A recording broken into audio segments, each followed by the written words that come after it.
This version of It's Eric Nagel has been modified from its original broadcast. Content has been edited to fit this platform. Believe none of what you hear and half of what you see. Are you ready?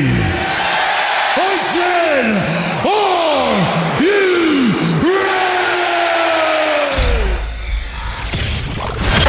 ready? It's Eric Nagel. It starts now. Ladies and gentlemen of the universe, the next voice you hear, it's Eric Nagel. Are we here? Are we doing this? Does this look correct? No, of course it doesn't look correct. Why would it look correct? Now it looks correct. Thank you, Scott Shannon. Hello, everybody. Welcome to the program. Joining me, as always, from the frozen tundra known as Arizona, say hello to Jordan. Hola and Feliz Navidad, everybody. From the Southwest. Sí. Muy bien.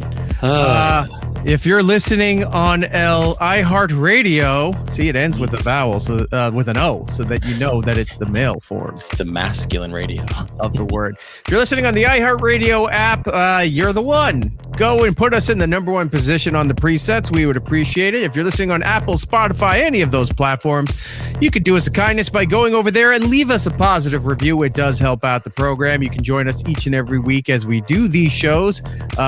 Usually it's on Thursday nights, but the last couple of weeks, life got in the way. Yeah, things happened. Eric almost died. We'll get into that in just a bit. Anyway, the live room is on YouTube and on Twitch at It's Eric Nagel. Twitch got a little upset that we haven't been promoting them enough, so they sent us this, and I said, "Oh, that'll really help bring the people in. I'm sure I'll wear the T-shirt." I have been told that we do very well on the talk show and podcast genre for Twitch, but apparently there's only like 24 shows that actually use that genre, so that's not saying much. So I flipped us into the most popular one, which I'm sure we're going to get buried in, the just chatting genre of Twitch. This means nothing to anybody else. I understand that. And all our episodes, best of stuff, all available on the YouTube channel. Jordan, how are you, my friend? You seem a bit fatigued. I'm tired. I went to a work conference this week. Could I perhaps introduce you in a plethora of energy drinks?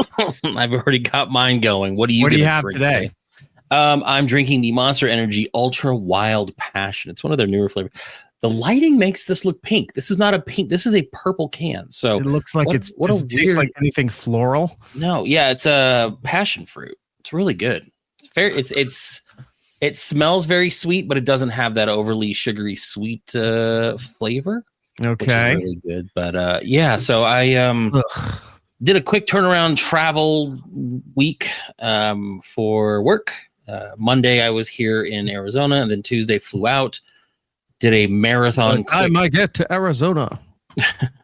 And then flew back Thursday night. So I was just running crazy. Did a lot of work stuff during the day for 2 days. And then ate good food, drank a lot, and only got maybe 5 hours in 3 days. So when I got home Thursday, I wanted to stay up a little bit. And I was just like, oh, look, it's 10:30. I'm going to go to sleep. And I slept to the next day.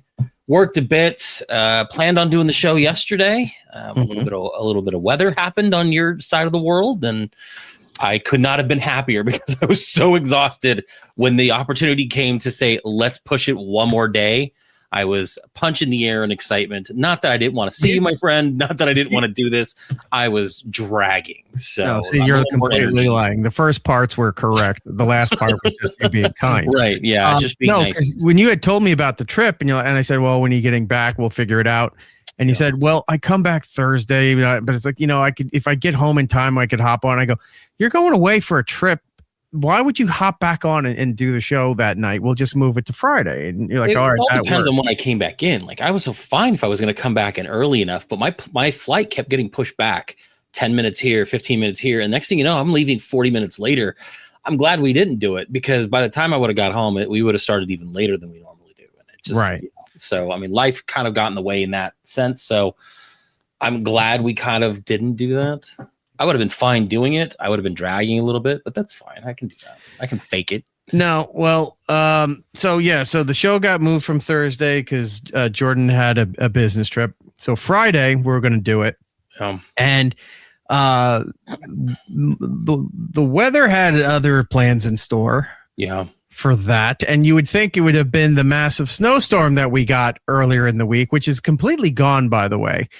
I had like somewhere between 4 to 6 inches of snow where I live. And by Thursday, the sun had melted most of it. And then Friday with the rain got rid of everything. So it's like it never even happened. So you would think, oh, the snow and the ice and everything would do it. No, it was almost like an ice hurricane that came through. And wasn't just us. Like when I had posted that, look, the power's out, I can't do anything, this isn't going to happen. I had people from Pennsylvania, from Ohio and stuff saying, oh, this just came through here a few hours ago. I guess this is what you're getting right now. Yeah, it was sideways ice rain and insane gusts that was like I felt bad because I was smart enough to turn off all the inflatables that my kid has for Christmas and whatever. Otherwise, we would have been featuring your house on our compilation exactly like we did last twitchy things. I would have been out there with the camera saying, "Look, I did it to myself. I got to bring this to the show." But when I got the alerts this was coming, I went, "All right, boom!" Hit the big cutoff switches for the timers and all that stuff, so everything stayed dead during the whole time. But alas, other people did not plan ahead, and their stuff was ripped apart, ruined. I saw somebody that had an 8-foot nutcracker outside. Oof. And it was wooden. Oh, wow. Yeah. And that thing toppled over into like it hit the Tuscan stone that lines their garden that separates the garden from their lawn. So that you could see, I drove past it today. I said, oh, they didn't even bother to pick it up. It just blew right over. And so the power kept going out. What are we going to do? All right, let's just call it, because I can't trust it right now. We'll just have to move it to Saturday then. So I called and told whoever we had to that the show's not coming on Saturday morning either. It's going to be pushed up, and I'll manually, because it's a weekend, everybody's away, but It's the week going into Christmas. So everyone left this week.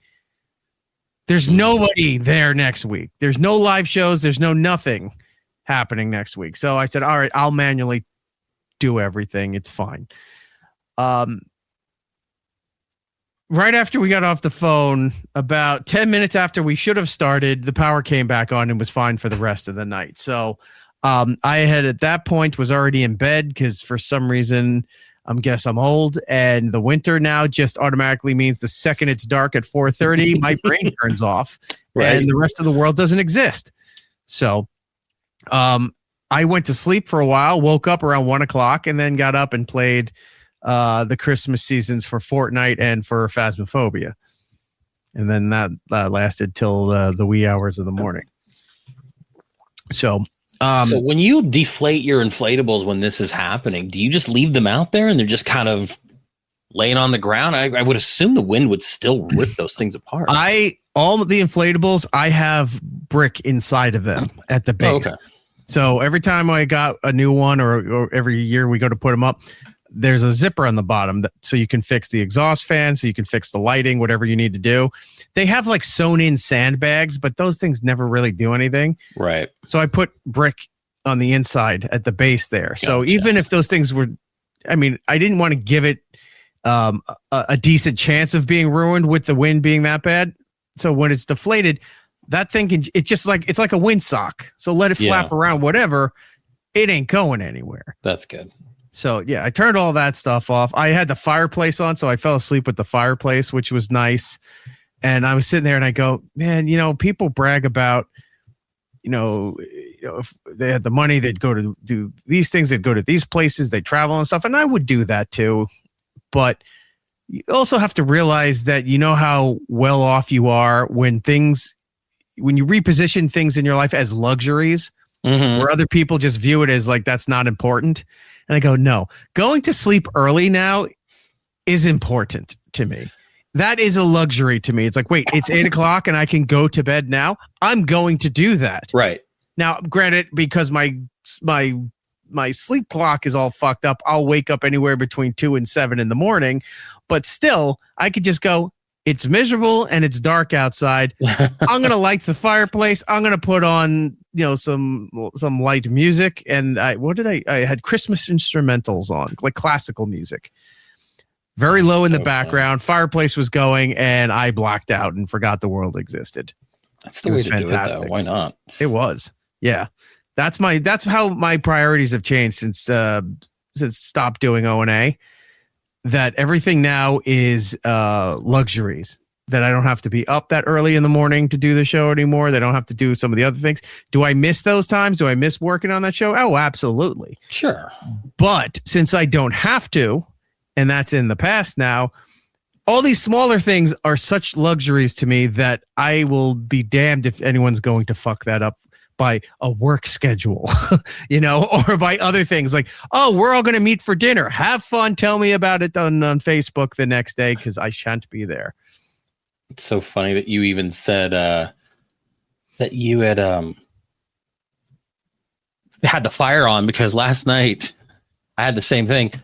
I had my TV fire going. All right, but see, it's too hot. It's still like you're having. You live in a desert. You could just open your door and that's your landscape. I had the doors open. I had the windows open. I was in shorts. I was just laying on the couch.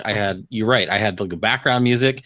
And I just had the fake fire going. Like I was just chilling in my house. Like when we said we weren't doing the show, I literally did nothing. Like I didn't go like, oh, I can go play video games, or I've got like some writing to do, or I got to do this or that. No, I just laid on my couch and just did nothing. And it felt great because like I said, over the last couple of days, it's just been nonstop. You get up, you got work stuff, you're doing breakfast at the hotel, you got your work conference stuff all day long. And then like Wednesday, we had an awards dinner that ran until 10. And then, of course, you're in Vegas. So once you do that, you go up, you get changed into regular clothes, and then you hit the ground running and drink until you pass out. Like I was out till 4 a.m. and then woke up at 6. That's where I don't. In Vegas, I don't give a fuck about drinking. I don't care too much about gambling. I'll go, and if a bunch of people are going, I'll sit down and play. I play poker. Like that's about as much as I do. Blackjack, I'll do by myself, but with other people, I'll play poker. Other than that, I don't give a shit. I'm the one playing the fucking coin drop thing in the casino, the slot machine floor that pushes the coins off with the platform. I do that that thing. That's pretty much my old lady equivalent of sitting there with the paper cup full of quarters while playing the electronic poker machine or playing the 11-way slot machines, any of that shit. I'm doing that. I'm going to the pool. If they have a hot tub, I'm going to go sit there for a little while everyone else is out and about. I'm going to make use of all the things that town has to offer that no one's doing at night. That's what I'm doing. And then camping out in my room until the next day. I got to say, Vegas was dead compared to the last couple years that I've been. Like you walking through some of these casinos and there is room everywhere to be. Like usually you're like, okay, where we're gonna go? There's a machine here that's not taken up, so I'll go ahead and take that. There's crowds everywhere. There's people walking around. Dead. Like there's people, but not as busy as it usually is. It was just kind of sad. I was listening to I'm trying to forget what version of him he does on Saturday mornings. Bedabbler, Rocco, Tukey, all of them. So he's doing the Bedabbler show, and I caught some of it this morning. He was supposed to go out to Vegas for something. Yeah, that guy invited everybody. Remember? Yeah. Oh, well, that's what it was. You're right. And by the way, that guy didn't even show up. Are you serious? A handful of people. I guess he wasn't physically able to. I guess, yeah. Not long for this world. But a handful of people, I guess, actually went out there to do this event. He had to cancel. Something else came up, so he had to cancel everything. He had 3 nights for a good room in Caesar's Palace, $180 a night. Wow. And Cardiff brought up, and he said, Vegas really is doing bad if you're getting that kind of room for $180 a night. Yeah. I have a friend who does radio out there in Vegas, and I was talking to him about the F1 stuff. And I said, it's amazing how last year everybody talked about it. This year it happened. There was no real social buzz about it at all.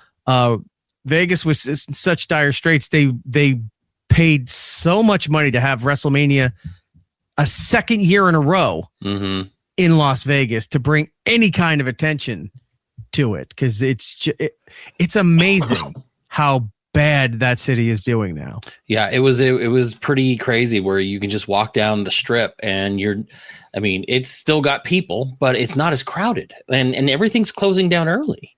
Yeah. Like we went to a restaurant and we had a 5:30 reservation Tuesday. We went to this nice restaurant inside the Paris Hotel, and they were closed by 6:30. Like they let us stay. They were chilling, and we had like I think 20 people with us. So I mean, they knew they were getting some cash, and I couldn't believe you're closing down at 6:30 on a weeknight in Vegas. I mean, Vegas is one of those things where it doesn't matter if it's a Tuesday or a Friday. People are going to be there. Yeah. And for places to be shut down, bars to close early, like it was just, it was really weird because I've been in the past, I would say I've been 4 times in the last 5 years, every winter. And this was the least crowded, least energetic version of Vegas I've been. Could you imagine if Vegas goes the route of Atlantic City? Do you know about how bad Atlantic City is? I've heard. I've actually had people went there last year. Yeah. In like July. Yeah. They don't, the hotels try to prevent you from walking the boardwalk or between the hotels outside of the hotel. Mm-hmm. They actually have people by the door saying, you could go through here and that connects you to the next hotel. You can go over there to that so that you're all internal. You never leave Vegas. But Vegas has it because it's 180 degrees on some days in the desert. So they don't want their people dying while they're out there giving their money willingly to that establishment. Atlantic City built it out of precaution because of theft and drugs and all of that other stuff, violence, what have you. That Vegas could go that way because the economy is so bad. People don't have money to even fucking piss away for their retirement plans or pensions or any of that stuff. It's that bad. And the younger generations, and I think, what did I say? I think this was a CBS story I saw a while back. Like the millennial and lower don't really give a shit about gambling in the sense of going to do that there. They do sports gambling, right? Mm-hmm. On their phones, but they're not even doing because you can do the lotto now, depending on your state on the phone. You can do, you can do, again, depending on your state, you can do regular gambling where you're online, like there's a live dealer, but you join a virtual room kind of thing. They don't give a shit about that. They're not drinking. The Gen Z thing I saw a while ago, they're barely driving. Like they're not even going for their licenses and stuff. So you don't gamble, you don't drink, you don't drive. And also the younger generation don't like sex in television shows and movies. So they're not going to the brothel establishments that's out there. So what good is Vegas to anybody? Yeah, like I said, like the casinos were pretty empty. There was nobody really at the blackjack tables or any, there was all these people just standing around waiting for people to come play cards, and no one was there. And we walked through. You ever feel like the Cosmo where you walk over to a table and go, oh no, and then you just walk away. Wow, it's been busy. Anyway, I gotta go. Yeah, no, it's just it was very, very low key, which is fine because this time around, we didn't stay on the strip like we normally do. We did Tuesday night, but then we closed down the hotel bar over just going out to a place. Yeah. And then Wednesday night we ended up finding a karaoke place with we all went to a bunch of places, and the alcohol was cheaper there because it's way off the strip. You rent the room for karaoke, everyone's having a great old time, and you're getting buy 2 get 1 free beers, and everyone's buying buckets of beers. It was worth going off the strip and doing something stupid and fun than it was to stay and try to see what was going on, or see if you can go. We were going to go to Coyote Ugly we did last year. Caribbean, right? You sit there and you get that floating bucket of Corona. So that it was pretty much like that. Yeah, you and your friends can all sit waist high in the surf, and you just got the floating there. And you're just bringing buckets into casinos. Oh yeah, tailgate party. Yeah, no, we had tables inside this room where they were doing karaoke, and yeah, it was just full of buckets where everyone had beers that they bought, and it was that kind of stuff was a good time. It's weird that they set these things up to do because we have different campuses all over the country, and then I'm on the online division, so a lot of the time we don't ever get to see each other in person. So this is our big hurrah. And they always do this thing where they'll mix people up, so you're not sitting with your own little groups during all the daily get together and the all the talks and all the motivational speakers and all this shit. But That like, you sounds don't really get to terribly know boring. people that way. It was. But then you all go out and you get drunk and you've got management like me, and you've got all the, lower end people. You've got like regional managers, you've got campus directors, and we're all just drinking, singing karaoke and having a good old time. That was more meaningful as a team builder than anything that they set up. And they spend a lot of money, and that's great, and it's fine, and it's good for them. But There still were bucket of beers there first thing in the yeah, morning. you put buckets of beers during the day while we're sitting there listening to how the school's going. Sure, that would be. We're not allowed to sell alcohol at this time. It's the only revenue that's coming in. Yeah. Laws be damned. Let's send in the feds. See if they're going to shut us down for opening up a case of Bud Dry that doesn't exist anymore. Yeah, but we drank until about 3, and then instead of going back to the hotel, we went to the 24-hour Taco Bell, got a bunch of tacos, soak up some of the alcohol, walked back, fell asleep around 4, woke up at 6. Like, it was just, I was exhausted. I'm dead to the world. Just, I shouldn't have to remind you, but just so you're aware, what happens in Vegas stays in Vegas. So you don't need to share about the 3 a.m. Taco Bell runs. Oh, it was so good though. Good thing you're not married. That would ruin your marriage. Nothing. But look, Justin Young in the chat was asking. I forgot to turn my. Yeah. Okay. You waited to turn it on. Switch to the comment menu. All right, there we go. I didn't. He was asking, how was the food? Young? We went to a place called Alexa's inside the Paris Hotel. It's kind of like a Italian Everybody's fucking echo thing just turned on in their room. I know, right? It's an Italian place. It was actually really good. They had I got a 40 layered lasagna, which I would think like 40 layers, it's got to be fucking huge. No, it's just thin layers of the pasta with all the stuff on it. That was pretty good, but they did this thing and I have been obsessed. And I know we talk about food a lot, but this is the most obsessive thing I'm going to be doing. I even, just before we went live, I was actually talking to one of my coworkers that was there, and we were looking on Amazon. I ordered tableside Caesar salad. You know how you go to a Mexican place and they do the guacamole? Tableside Caesar. And they came in, they had this giant bamboo bowl. They had all the fixins, and they're like, all right, do you want this, and this? I was like, yep. So they put the anchovies in. They got the Dijon mustard, squeeze some lemon, little Parmesan, pepper, salt, garlic, all that stuff. They're mixing it all up right at your table, throwing the lettuce, throwing the croutons. It may have been the best salad I've ever eaten in my life. Like, I will never eat a Caesar salad anywhere else. Or was it just because the presentation had you bamboozled that you? The presentation was fantastic and it was fun. I was actually really hungry that day too, but no, I shared that because the bowl that they gave me was huge, and then me and a coworker, each person had to buy one to allow you to do that because they want to make it worth it. So I talked to someone next to me. I was like, "Hey, get the salad. I'm gonna get the salad because I want something before my meal. I hadn't eaten all day." And hold on, real quick. I want to bring up internet celebrity. Hellraiser 69. Hellraiser. I also connect more with my coworkers through drinking and smoking than any team building exercise designed by HR. Yeah, it's that's I hate to use the term social lubricant, but that's what it is.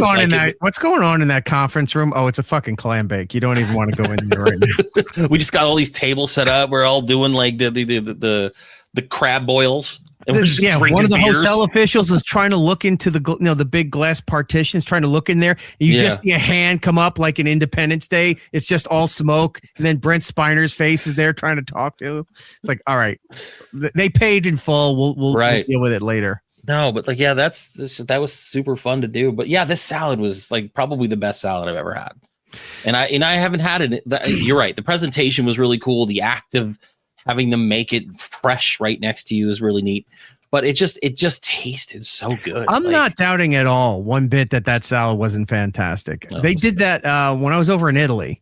A lot of the places make it because everything's almost 100% fresh there. They make everything other than like fish or something. They make everything at your table, and the tomatoes and the lettuce and everything that they made there, and it was just basic like salt, pepper, olive oil, and a little balsamic or something. And you're like, easy. This is one of the best fucking salads I've ever had because they made it right there. Mm-hmm. So yes, it's delicious because it's freshly made, but there's also a psychology to it that makes you think because they made it in front of you that it's better than. Well, and you watch them do it, and you're right. It's literally like 5 ingredients, and you're like, my lazy ass could fucking do this. Like, why am I not doing this at home?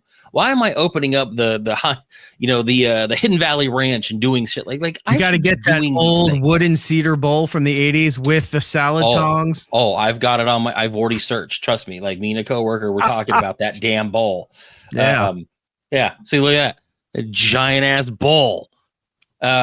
But yeah, I'm just sitting there going, that's exactly what I need to start doing. I need to like that. I hate New Year's resolutions. They always fail. But I think what I'm going to start doing is really start incorporating just cooking the basic things myself, like a fucking Caesar salad. That's another thing that's a luxury to me. I love cooking. I love doing all Me too. Because then when you start cooking enough, you start remembering recipes. You learn how to deviate off of recipes to try new things. You know what's in your cabinets and stuff. You know what's there and what isn't. So then when you go shopping, you start thinking, oh, I need this, I need this. And then it leads to it just keeps compounding. Like you go over and over this, and then you start venturing into more and more. I got a fridge out in my garage that's fridge and the freezer thing that are just fully packed with stuff that I see whenever it goes on sale.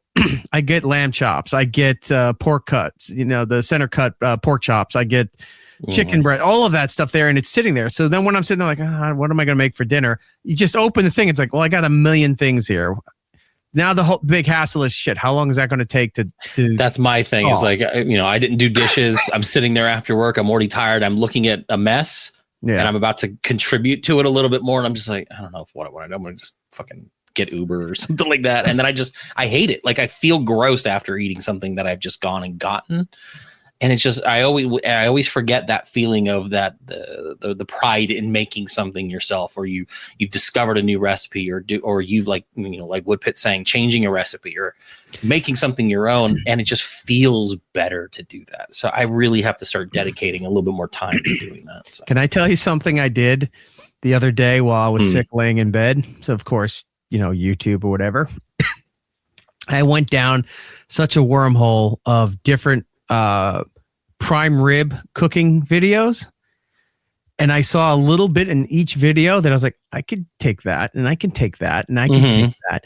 And the plan I have for this year for the prime rib is insane, because I'm going to be drilling little holes into it and putting these things. I saw this guy was carving off like butter bullets. He drills these little holes and shoves the bullet in there, and then with the meat, puts the meat back on top of it that you pulled out. Just like little pockets of delicious, like buttery fat flavor. Butter is in like there. Like doing the injection when I do the turkey. And then I came up with a new combination of the seasoning and stuff for the crust, for the bark, that kind of stuff in there. Adding a couple other new things into it. Then one lady was cooking one, and she has this professional grilling pan, and I got that one too, that has the rack that goes in the middle, so it sits there. It's not in the pan, so it's not just resting on something. Under it had the vegetables in a thin layer of beef broth.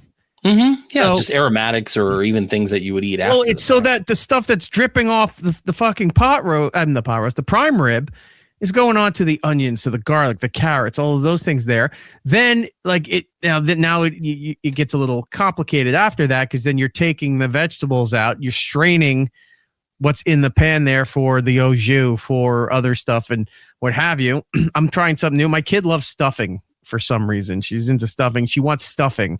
I'm sitting there trying to plan the whole meal out. Like I'm making au gratin potatoes. I'm doing all of this stuff. Good. She wants stuffing. So I'm going to make this like herb stuffing, but I'm going to take a little bit of the beef drippings in the au jus and mix it into the stuffing there, so it at least kind of matches the meal with what we're doing. And I'm sitting there writing all this stuff down, and I have like a page and a half full of stuff, and I go, this should be very simple. And I've turned this into homework for myself. Well, what else were you doing? No, I know, but I laying there. I look at it and I go, this is work I don't mind doing. I'm going to do all of this stuff. Then I found another thing where after, you fucking scorch the thing at 500 for like 10 minutes. You take it out, drop the temperature down so that it cooks for however many hours per pound. This person had like thin sliced pads of butter all on top of the thing. So not only do I have butter infused into this thing, there's pats of butter that'll be dripping down.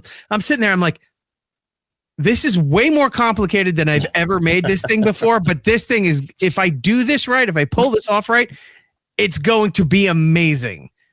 You've never I'm just so like excited about injected the prime my rib? whole Christmas Eve. Sorry, I didn't mean to keep Oh, going. no, that's okay. You've never like injected the prime rib, gotten the big old needle and just doing it that way? That might actually be easier than having real holes. No, I haven't done that kind of thing. Usually I'm constantly, I set like every 15 minutes, my alarm would go off on my phone. I'd go and I'd, just base the thing in there and what have you. But no, I never did the injection stuff. But now, yeah, I wrote all these notes and took a little bit from all of these different things. I was like, all right, this is going to be fun. So doing that, I'm going to make potatoes au gratin, which I seem to be the only one that likes it. Because every time I talk to anybody, I love au gratin potatoes. They all want mashed potatoes, and that's fine. Mashed potatoes are fine. I'm going to make like a Red Bliss mashed potato thing too.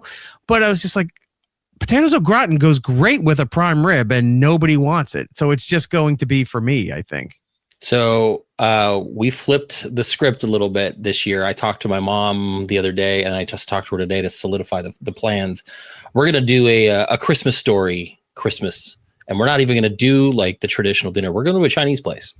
We're going to go chill at a Chinese place in the afternoon, hang out, do like that. And then that's You're going to recreate the scene from A Christmas Story? I told her I want someone to come to the side of my table and chop the head off a duck. And then she just laughed at me. Say fa ra ra ra ra ra ra. I mean, that might get me kicked out, but I'll try it. And if I do it, I'll start recording it for sure. Look, if they come and they do it willingly on Christmas because they know the movie, you tip them 40%.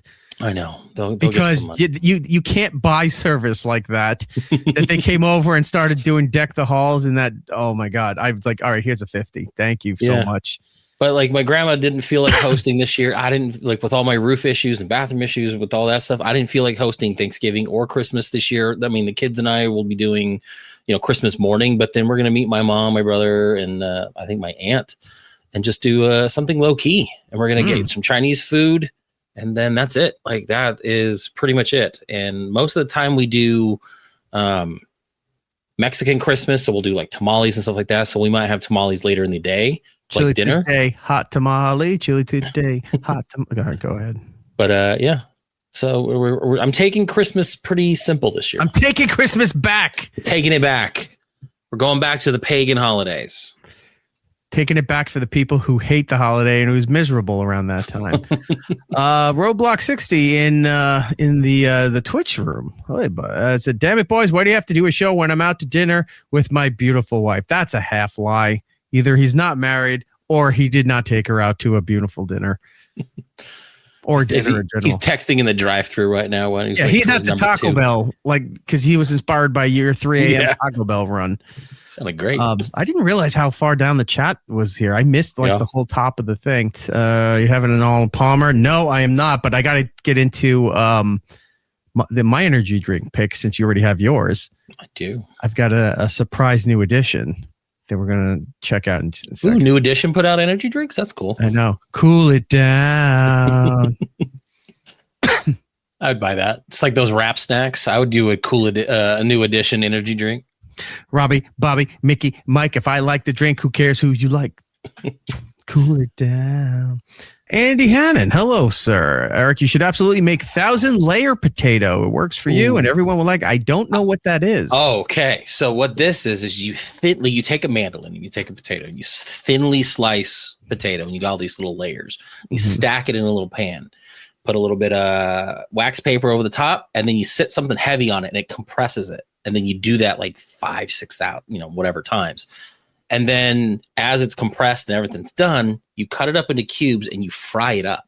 So you've got this cube of a potato that has just the most amount of layers you've ever seen. So it's like a lasagna. Yeah, but it's just potato. Like that's it. It's just like a French fry. But what's in between the layers? Nothing. Just pure potato and like salt. It looks tedious, but I really want to try it. I'm not knocking it. I would give it a try if somebody else did it, but I don't know if I want to put in all that time. The work involved makes me sound terrible. Oh, I guess it's butter and cream in between. No. But yeah, like it's butter and cream in between each layer. You bake it to cook it and slice and fry. Yeah, the butter goes between. Okay, so apparently it's butter. Damn, Andy. Beef drippings and emulsified butter is going to be good. PFG, if you will. douche dressing. Yeah. I've been noticing too, and I think maybe it's because of being sick so much this month that my mind thinks bigger than what my stomach is allowing me to think, because I'm thinking about some things in my head, and then my stomach starts pushing back where I start feeling nauseous again. It's just like, oh, I want to eat that. And my stomach's going, no, you don't. You don't want to eat that anymore. So I've been trying to follow my gut, if you will, and been erring on the side of caution. And just be like, yeah, you know what? I don't really want to eat that right now. And I feel better by not doing that stuff. So, but the energy drink. So you have yours. Yours tastes like passion fruit, right? Yep. It's just passion fruit. I was not looking for this. I had no interest in it, but by chance I came across it today and I said, all right, I got to get it and bring it to the show. The new C4 Serial Killer.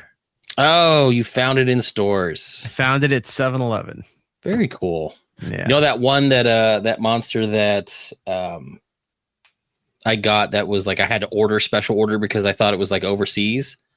Because it was called Lando Norris, it was like the yuzu melon. Right. Because F1 just happened in Vegas, the Walgreens that I go into to get cheap energy drinks for the convention had a ton of them. So I was like, yes, I get to have it here too. So I bought a couple more of those. Nice. Before going to fly on the plane, but I'm very interested. I know that's supposed to be what? Fruity Pebbles? No, Fruit Loops. Fruit Loops. It's all the same. I'm not even a Fruit Loops fan, but it's all lime.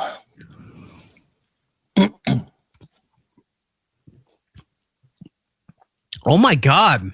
Does it taste like cereal, but carbonated? It tastes like Fruit Loops in milk.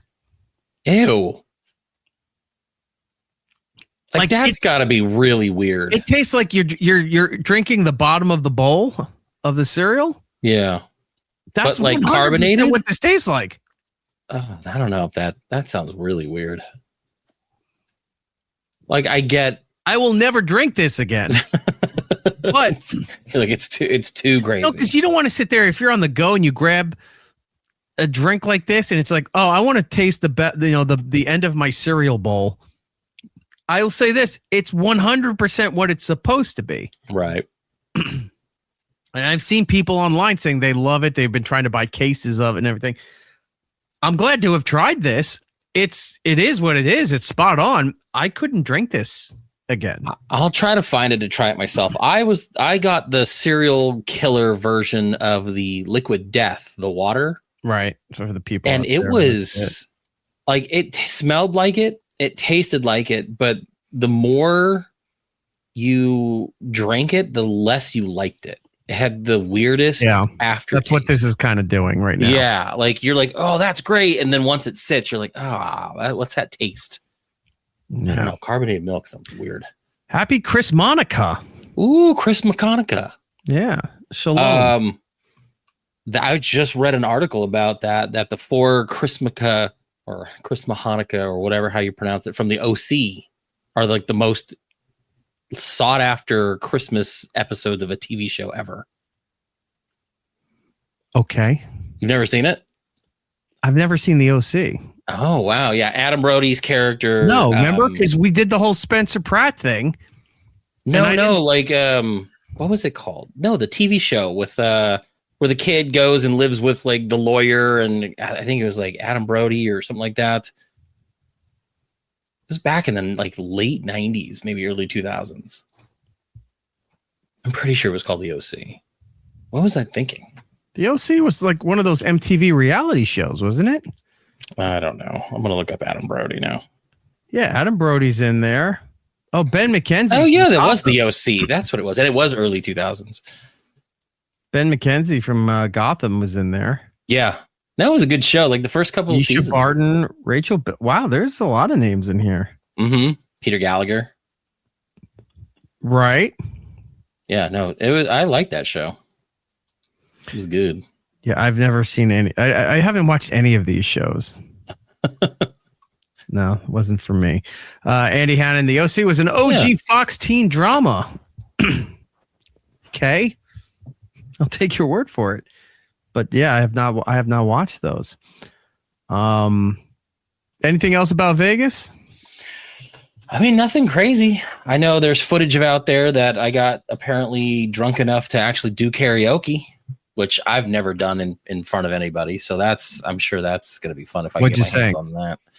I had a coworker. He wanted to do it, but also didn't want to do it. So he's like, "Look, can you sing?" I think I'm coming out. I want the world to know. I know that that video. Right. I did "Creep" by Radiohead and "Friends in Low Places" for sure. There may have been another. But okay. I'm sorry, were those not up to your standards? Did you need something else? Did you want my version of "Kiss from a Rose"? Well, I wanted an explanation for this. Oh, that's not showing up, is it? No, it's not. Yes. Oh, damn it. Oh, I know. Okay, I know what you're talking about. Why didn't that show up? I don't know. Try again. I'm gonna have to do it the getaway. All right, hold on. Do it the getaway. Oh, you're gonna bring it up on your phone, huh? Yeah. I don't know why it didn't show up. I was supposed to, but I know what you're talking about. Can I get camera one here, please? There we go. That. It's just me and a dinosaur. Yeah. What are you gonna do? All right. The explanation is that every year we call it the Start Team Summit. It's the admissions group of our big school, and then I'm the finance side, and we do all the. We do a Start Team Summit, and every year there's some kind of theme. Last year was more of a Game of Thrones theme. So like each table had a certain house, and we had these competitions and team building and all this stuff. And it was all themed around that. Well, this year they thought, let's do Jurassic Park. So each table had a different person that was their team name. I was Ray Arnold. I was like, great. I'm the only black guy and I'm going to get killed. But we had all that stuff. They had decorations. It was fun. It was really cool. The second day, Wednesday, halfway through, we're doing this thing where there's competition, there's team building, and all of a sudden these doors open up and these two dinosaurs walk in. One of them was like a velociraptor, one was like a little T-Rex. And these weren't like, as you can see, guys in suits, these were guys in suits, but like not like the inflatables, like there's, hey, look. Would have been better if it was guys in the inflatables that came in and started walking around doing that head flop. Yeah. But no, these were, people in suits doing dinosaur stuff, and the mouths would open. You could hear them roar, and they were just kind of hanging out. And I was like, nice. That's where all our bonus money went to. We got dinosaurs at our convention. So at least you didn't fly out to a conference room in Vegas and there's just stacks of pizza on a table in the back of the room. No, we'll get to that after the presentation. Oh, fuck. Right. I was like, oh, look, two 6-foot party heroes. But yeah, it's got to sit and let the mayo coagulate while we're sitting here talking about our fiscal responsibility. So but yeah, they had dinosaurs in there, and we had, took a few pictures. It was actually really fun. Like this year, they've gotten better about not just doing what I like to call info dumps, where they sit there and they just do slideshows of like, these are our numbers, this is how we're doing, the pat on the back, good job, and then let's go into like what's changing for the next year. They did that one year and everyone hated it. Like it was just, no one wanted to do it. It was boring. So they've kind of livened it up a little bit. I mean, some of it's still really cheesy. I mean, you've got corporate people doing corporate stuff. Like you get it. But it has been less boring, and having two dinosaurs walk into your conference hall while you're doing stuff is pretty interesting. It's different. I'll give you that. It really was. Yeah. Yeah. So it was a good time. It was busy. It was just pretty busy. So, and I'm sorry, Andy Hannon. We'll always bring up party subs. 6-foot party heroes are a way of life, my friend. It's almost a religion. It is almost a religion. Oh, okay, here we go. Okay, bring me up real quick. Okay, hold on. I'll do this also pretty ghetto. Stop. There we go. But see, yeah, you can see the full dinosaur suit. It's kind of blurry, but yeah, they were just walking around being fucking dinosaurs. It's kind of interesting. I got some video. I'll send you video offline, but not too shabby. Did the usual. We go to the Bellagio, look at the Christmas decorations, see all the crazy people. Right. But like I said, it was just it was crowd wise, it was dead. It was the least amount of people I've seen these last couple years. So Vegas is dying. Go get a good deal and eat some good food. Let's never speak of Las Vegas again. Not until next year. All right, moving on. Happy Chanukah to all of you out there that celebrate. When does that finally end? Monday. It ends Monday on the Monday. 22nd. Yep. Yeah, it seems a bit longer this year that it's running extra days, but alas. I mean, we just keep hearing about Israel all the time. It just feels like this is about, I mean, come on, hurry up, finish it up, I'm guys. not complaining. I'm just trying to go through some other. No, I can't show that Christmas card. I think we showed this one, right? The Dr. Steve one. Yeah, you saw that. I saw that. That was one. pretty cool. And then Chad Duke show sent one out too. Chad sending you stuff. That's cool. I think I remember the only one I ever got from. They're on Patreon too, which I wasn't aware of. But that's cool. Yeah, because I think he got taken off of Facebook. I told him Facebook sucks forever, and he insisted on being on there. Well, he finally got taken off of that as far as a revenue stream, so Patreon makes sense. Good. I can't even drink the rest of this. It keeps tasting like choice. milk. Yeah, no, I do have a choice. It's going to sit here and just do nothing. Yeah. I have some other products. Ooh, what you got? I want to show you. Ooh, hold on a second. Tom's asking, did you get my Christmas card? Yes, I did, Tom. In fact, I actually mentioned it, I think last week. I hadn't gone down to the mailbox to get it, but I did get your Christmas card. And the greatest Christmas gift anyone can ever get me, tariff-free, all-dressed Ruffles. Those are the OGs. Those are the good ones. And the best. And I was asked by somebody, he's like, ooh, can you bring me some of those? And I was like, no, I'm going to eat the entire bag. In fact, that's why they're in my office, so my kids don't get to them. Fantastic. So, yes, I very much appreciate it, Tom. Merry Christmas to you and your family up in the Great White North. Yeah, he sent me something, and I don't know if I'll ever get it because we closed down that office. So he mailed it to the old place, and I'm going to try to go over to that post office there and see if it's still there. But you got to think maybe they'd hold on to it, and like you'd have to just go pay to get it all for yourself. Maybe, but I don't know. That office is closed and done with. So yeah, if you have the old show address, we're not using that anymore. And I'm going to set up a new place, and then I'll put that out. But product stuff, it's not officially the Christmas season unless you have your disc. That's great, because now you don't know if it's sewing materials or cookies. Yes, that old gag. But this is their special holiday one that has like hot chocolate and vanilla and caramel and brown sugar. See, that's just too much for me. I was just like the plain old butter cookies. I know. I'm having a hard time finding the original tins because I think they put more of the holiday stuff out than the original tins. But I'll find the original ones. I did get me some of the Cella's strawberry cherries and chocolate covered cherries. Yeah, I used to be a Queen Anne's guy until. Yeah, well, that's what I was going to say. I used to be a Queen Anne's guy until you started talking me into the other one, and there is a quality difference, and it is pretty good. So you can't. I'm a Cella's guy. I went and I was looking for some other stuff, and I came across these. I'm like, I haven't had Australian licorice in a long time. I think you had some like maybe not this summer, but maybe last year. You found a couple years ago. It was that pink lemonade one. Yeah, you found the lemonade one. The lemonade one. But yeah, the OG strawberry. Right. And then the watermelon. Watermelon's good. So give those a try. This was brought to my attention. Somebody dropped this off for me, and I don't know how I feel about it because when I first saw the label, I thought this was from Whataburger. I was like, thrown through my window. But it's not.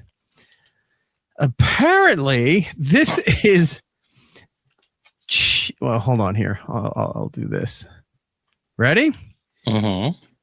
Cheeseburger soup. Proper good. I believe that's at Walmart. Is that a Walmart brand? I've seen that. Or they sell brand through Walmart? I don't think it's a Walmart brand, but I've seen it at Walmart. But I haven't seen that. I knew that was around. I've just never seen it in person. Dude, look at this. It's a packet of soup. Gotta love soup in a bag. Yeah, but see if you can see. That's what it looks like. So it's clear bottom? Clear bottom. That is orange. It almost yeah. Looks like a squash or a it says beef, soup. tomato, and cheese. Microwaves in 90 seconds. So you know that's not good. But yeah, somebody dropped this off to me, and he's like, hey, I found something. I bet you haven't found for the consumer. I said, It's true. okay. And then he hands me the bag and this is in it. And I went, you are 100% correct. I have never seen this, nor would I have ever looked for this. But I was debating. I'm so curious to be like, what yeah. flavors come through with that? Yeah. Like, is that going to taste like beef? Is it you're going to get a cheesy, like, because it looks like a cheese-based soup. Yeah. The way, if you move it left and right, it's like those old water weenies. Right. You know, when you try to hold it, it keeps trying to jump out of your hand. Oh, I got to go find that. I think this will be good till the new year. So I'm sure. I'll put this over on the console there. And I'm curious. Yeah, what is the expiration date on that thing? Oh, that's a good point. Let me see. Let's see. Is it 2027? Please be 2027. No, it's 2026. Best by May 25th, 2026. Oh, you've got a good summer soup on your hands. Nice. I don't know. I mean, you can see how when you first glance in the bag, when you're not looking at the label, you're thinking it's something from Whataburger. Right. I'm like, oh, I like the Whataburger. Well, and product. maybe that's what they're doing is they're kind of making you feel that nostalgia of bait and switch. Yeah. Yeah. I'm looking at their website right now. They have red Thai curry soup, creamy meatball soup, tomato basil. They got a lot of different soups. It all sounds terrible. Yeah. Hello, Florida James, saying nothing says high quality beef like only needing to microwave it for 90 seconds and it's edible. Eric T in the chat saying yuck. Okay, so you think that's gross? They Hold have on. pepperoni pizza soup. Hold on, Heather's in the chat saying soup is terrible and cheeseburger soup sounds like something from the pits of hell.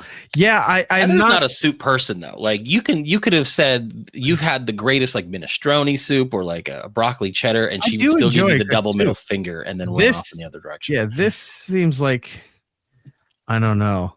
This seems like the shit you would shoot into your tires to temporarily fix a hole. Right. So what does your tire smell like? Cheeseburger soup. Yeah, they have a pepperoni pizza soup. That sounds horrifying. And it looks horrifying. There was something else. Oh, yeah, you got me this too. These Carolina style barbecue Chester fry. I guess they're trying to compete with like the handicap fries. Yeah, I've seen the Chesters in a lot of shelves. I've never seen the Carolina style barbecue though. That looks really good. So that was given to me. And then Tapatio, which I can enjoy in small doses. I love Tapatio. They make a mac and cheese Tapatio cup. I've seen those because they've also done potato cups, like the little you can make little instant mashed potatoes with the Tapatio in it. Like they've branched out to a lot of those things. Well, my stomach's going to be in for a disaster, I guess, in the next couple of weeks. So. What is she saying? It's true. Fuck soup in general, but that's one. That one's an abomination. No, soups are fantastic, but I love a good soup. I do agree that one is problematic at best. Andy's saying that the Carolina barbecue ones are very good. I've never eaten those fry. The Andy Caps or anything. No, like that? I did once like decades ago, but I was never like if I see those things. I'm never like, I'm going to go and eat some Andy Cap fries. They make a good hot fry. I like those. Now, Jesus. I don't know. Falling apart. Do I have any other stuff? No, that's it. That's it for the snack portion of the show. Yeah, I've got to go out and do some shopping tomorrow because, I've done nothing for Christmas. So I think I'll go take a look for some of that stuff. Since we're talking, what kind of bad soups we can eat. Since we're talking some Christmas snacks and stuff around the Christmas time here, might as well go into some of the Christmas videos that I have for us. I found this guy, and I've been following this guy for a while. But okay, there we go. There's one, there's two. So this guy, he's a thug chef. I think I may have seen some of his stuff. I like him. Okay. So he has some Christmas cooking videos for us. Hello, Victor Vegas. Merry Christmas. Happy Hanukkah. And everything else that and happy Chanukah to you too. I don't know what Chanukah means. I don't know. Those are the two ones. The rest are all Jip religions that we don't need to worry about. Let's say, I got to go. Love from Australia, dude. Thank you, sir. Have a good morning at this point. Yeah, it's well, he's probably going to work. I'm looking at time now, so it's 9:30 a.m. in Australia. He's off to work, or he's at work and he's slacking off. It's like I got better things to do. Anyway, so this chef is named Thug Peach, and he's going to teach us how to make some holiday hot chocolate. It's Gangsta Chef, aka Thug Peach, and today we got another delicious recipe for your bitch ass. A thick cup of hot chocolate, titty juice, whip that whole cream, dark roast cocaine, sweet crystals, then Willy Wonkas, Taylor Swift's dance moves. You're gonna need 3 bars of dark chocolate for this recipe. I got a Bernie Mac, I got an Akon, and a Charlie Murphy. I don't know if I should be in the kitchen or in the booth the way I got bars. It's that type of chocolate that cured Grandpa Joe's polio and Willy Wonka. I got the whole hood with me. Usually a gangster go oat milk, but I don't give a fuck about my intestines during the holidays. That's 100% whole titty milk. My milk pasteurized, cause I don't trust RFK. Got them heavies with you, like Billie Eilish. Birds of a feather, we making cocoa together. You want me to stay until you in the grave? Back up, you clingy bitch. What the fuck? There we go. That's how hard it is for a brother to get into a vanilla space. Got a tablespoon of beaters. It's a tale as old as time. Heavy cream, dark chocolate. It's just like brothers and fat white girls. Little secret ingredient is that instant espresso. It'll perk it up, like Kurt Angle in 2002. It's still milky with a shot of espresso. Right now, it's looking like That's Sabrina Carpenter. A little pinch of salt. That's all you need right there. I got a fat rail of chocolate. This went from Vermont to Detroit real quick. Got it smelling like Meg Thee Stallion's bed sheets. Shit! You just want to heat it up and simmer it a little bit. Don't get it too hot and boiling, like when you ask your mama to help you with your math homework. If Johnny had 4 apples, 1 tablespoon of that pure cornstarch right there. We gonna make a slurry with the hot chocolate and the cornstarch. Have it thicker than Coco Jones. It's the thickest hot chocolate you ever seen in your motherfucking life. It's thick, brown, delicious, like my meat. Every gangster know a good hot chocolate needs some whipped cream. So you gonna take this shit and throw it over there, cause we gonna make our own, bitch. Cup of them heavies. Them sweet crystals, or that Taylor Swift. Now you gotta whip this shit like Jody and Baby Boy. Oh my God. Whip the hell out of it. Your one hand get tired, switch over to the other, bitch. My forearm burning more than when I found the internet for the first time. Whipped cream looking like a Lexus, Texas. You know I cooked it up in the Swiss diamond pot, cause it got that ergonomic stainless steel handle, you feel me? And it's got that non-stick ceramic base coating reinforced with real diamond crystals. One of the hardest and most thermally conducted. I love how he's thug prison cooking, yet he's taking time out to sell you expensive cookery. Right. The materials on Earth. It's PFAS free and produced under environmentally safe conditions. And it works on all stove tops, including induction. You ain't never seen a hotter chocolate in your life. Fuck you, Idris Elba. Call me Chris Kringle.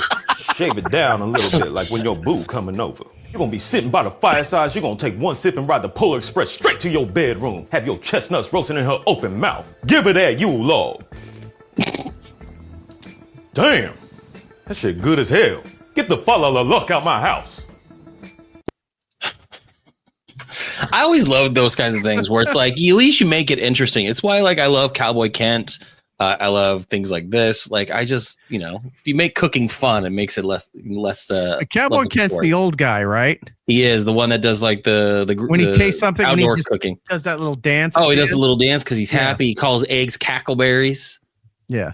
He's always so quick to throw something into the Dutch oven, and he's always digging holes in his back. Yeah. Then he's putting hot coals on top to keep all the heat the right way, and then he's feeding his dogs. He's always got like 30 dogs just hanging out. I'll tell you this: any of those cooking videos, like there's that one guy that just cooks outside by like a river.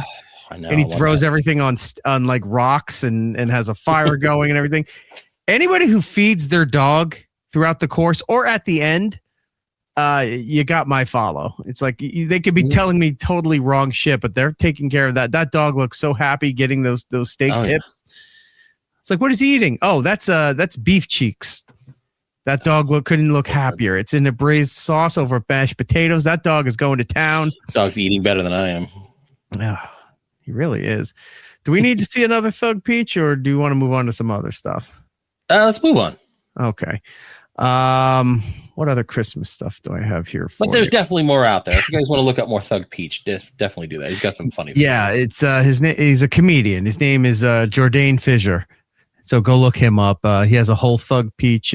Was it Gangster Chef cooking channel? So, yeah. It's really good. Go support him. He's very funny. Christmas music. I know you're not a big fan of Christmas music. No, You're not a big fan of the holiday to begin with. no. But if you had to, By the way, real quick, very excited that you got my joke last night when you sent that to me, because we were texting back and forth last night a little bit about Christmas, and you were like, "Well, this is the reason why you don't like Christmas." mm-hmm. So I instantly gave you the monologue from Gremlins about her dad getting burnt up in the chimney. Right. And you immediately got it. And I'm just like, all right, I'm texting the right person with this shit. Like, I'm not taking It's this like we should be serious doing at a show all. together. Yeah. So funny. Christmas Not music. as huge into Christmas music. If you had to pick a song that would be a favorite, what would you? What kind of genre would you be in for Christmas? Are you looking at pop? You're looking at rock music, country music, classical, any of that stuff? If I'm gonna go, I would probably stick to the traditional stuff. You know, Okay. just like the old timey, Bing Crosby. Like a Bing Crosby kind Yeah, of. exactly. Dean Something- Martin, something Sinatra. more mellow. Yeah. Something Okay. chill. Like a lot of the stuff that I was hearing at dinner the other night, you know, where it's not like just Mariah Carey can fuck off. Definitely into like the what we played at the beginning, more ska Christmas, more punk Christmas, things like that. Those are fun too if I'm going to go more upbeat, but you know, I would associate Christmas with more the traditional, you know, more mellow stuff. Okay. Fair enough. I'm always on the lookout for newer Christmas stuff or less traditional stuff. Like it could have been out for a long time, but it's new to me that I didn't get a chance to hear it. Andy said, did you open the show with Millington's Snow Miser, or did I just? Nope. But that's for the live show. The radio doesn't have that, but for the live show, yeah, we played their version of. I love the Snow Miser, Heat Miser Christmas song. I'll sing it for you now. No, I'm not doing that. And a 1 and a 2. I'm always looking for new stuff. Not Dominic the Donkey. I gotta say, I've never heard of this stupid song until I started getting into like, you know, Big O and Dukes and learning about how the East Coast does shit. That was never a West Coast thing for me. I had not once heard of that song until I started kind of dipping my toe into the East Side. When Santa Maria comes to town and brings El Juchario, hey, chingity ching, is Dominic yeah, that song plays Never once every heard it. fucking year, all the time. It was almost like it was a little inside radio when they would schedule music. The hot songs would be in full hourly rotation. Yeah, that's always there because New York loves it, Philly loves it. Yeah. DC and Baltimore love it. It's like You know who doesn't love it? The West Coast. Anything on this side of the Mason-Dixon. anything Italian. I get it. You avoid it like the plague. We love your food. Keep your people on the East Side. No, so I'm doing shopping and stuff, and I just put on some playlists and stuff that I have, and there's a Christmas song that came up. Do you know who Sia is? Yeah. Okay. She has a song called Santa. What is it called? Santa's Coming for Us, I think, or Santa's Coming. Sounds violent. What is it called? No, I should have. Why didn't I write that down? I don't know. Santa's Coming for Us is the name of the song. It sounds a little like reggaeton in it. And I was sitting there and I realized I had that song on repeat like 4 times in a row while I'm in the store. I was like, how long is this song? And I forgot I hit the thing, the little green. Oh, you don't have Spotify, but the little green Yeah, thing. I know what you mean. And I was like, oh, this song's been playing 4 times. And it's like, all right, I added it to the playlist. I thoroughly enjoyed it. 2 other songs came to mind. Now, the Sia song gets played, I guess it came out a couple years ago. And so it's relatively new. So it's getting played on radio stations, the pop station, CHR. Right. Station, it's playing in stores. So it's well received. I have 2 other Christmas songs that came in on this playlist that have become favorites now. And I'm trying to think where we want to go with this. Do we want to do, what is this? Oh, I see what you did. Don't bring it up. I see what you did. Sorry. I thought I loaded something. You looked ahead, my friend. How dare you? I saw the one thing, but I didn't see anything else. But that one sparked my interest enough to bring up an old favorite of ours. Okay. That we can use in conjunction with. So, show prep. a while ago, and I don't know why I didn't pull this for best of. I got to put it up there. We did a pretty deep dive on an artist named Leon Redbone. Love him. Now, for those of you who may not know him, you may know the show Mr. Belvedere. He's the guy that sang the theme song to Mr. Belvedere. Oh, streaks on the china. Oh, you never happened before. Who cares?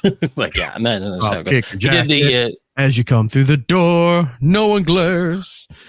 And now we got to sing it. Sometimes. Do we do the long version? Because we went down that deep. No one spared. According to the new arrival, life is more than mere survival. And then you just, what is it? You may just live a good life yet. Ding, ding, ding, ding, ding, ding. Then those of you may have heard the original that went like a whole other verse we didn't know about. Yeah, where Mr. Belvedere got evil and he was pretty much the Dexter of the 80s. Yeah, it's crazy. But he also did he did commercials for All, the detergent. That's all. I'm gonna pull that whole thing and I gotta put that up. Yeah, we'll bring that back up. But well, anyway, I came across the Leon Redbone Christmas album. Oh, that's awesome. And to quote the youth of today, every track a banger. Every single one. Including a song that I've never heard before. Now, I don't know if it's an original of his or if it's just an obscure old song that he covered, because all the other songs were, traditional Christmas covers. But I want to introduce you to quite possibly my current favorite Christmas song of all time. And we're going to play it here for you. So if you want to sit back and relax, enjoy a beverage, this is Leon Redbone's Christmas Moon. You said there's a whole album of all these things? Oh, yeah. I'll be downloading that tonight. Leon Redbone's Christmas Island. I love it. Yeah, it's fantastic. If my kids' listening habits didn't already screw up my Spotify rap list, this would have been a last minute across the finish line. Sure. That tracks 1 through 10 have been all Leon Redbone Christmas songs for the most listened to throughout the year. You're like, I'm going to have to update this because that's a lot of Leon Redbone. It is. Yeah, we went through a nice little deep dive with Leon where we were watching, some of the commercials. No, it's not Big Red Tower. Cowbell is not the cure for everything. Wasn't it? Was it Budweiser? He was doing that weird video where it just went into some kind of weird shit where he was like flying around on rockets on a surfboard. Remember, he's laid out on a surfboard as it's swinging down over kids playing volleyball. Yeah, it was. And then he was in outer space for some reason. With an the old pull tab cans of beer from the 70s. Yeah, it was nuts. It got us talking to the point where we developed our own society where we thought, you know what?